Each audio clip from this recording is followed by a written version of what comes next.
Assalomu alaykum barchaga hurmatli kuzatuvchilar, kayfiyatlari alomat. Bizda faqat otajon onajon tadbirlar emas, undan tashqari yana 4-5 ta tadbirkorchiliklarimiz ham bor. Siz mumkin drabilkalar, stoykalar, mana bunaqa palapkalar ham bor. Endi biz hozir Sarvar akamdan o'zini egasidan intervyu olamiz. Assalomu alaykum, hurmatli kuzatuvchilar. Endi bular narx-navosini aytib chiqsangiz bilmadim. Drabilkalar bor.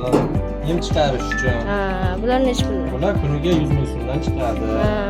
Yem kolonnalarimiz bor. 180 ming so'mdan chiqadi. Stoykalarimiz bor.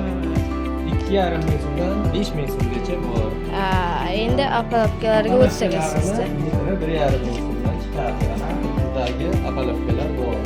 Kelursangiz o'zimiz kelishib olamiz narxlarida ham. Shunaqa. Apalapkaga qo'shib beriladi ham.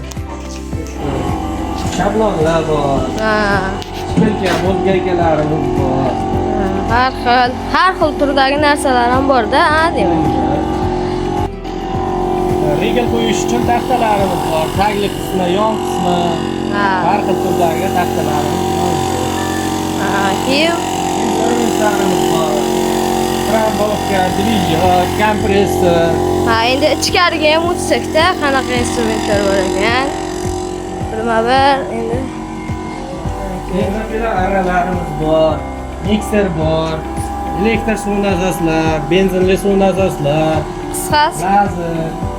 kirishib o'zlaringiz o'qib ketasizlar. Turli xil instrumentlar bor. Obuna bo'lishni unutmangizlar, kommentariy yozish, like bosishni esdan chiqarmangizlar. Bundan da zo'r kontentlar hali oldinda. To'g'ri.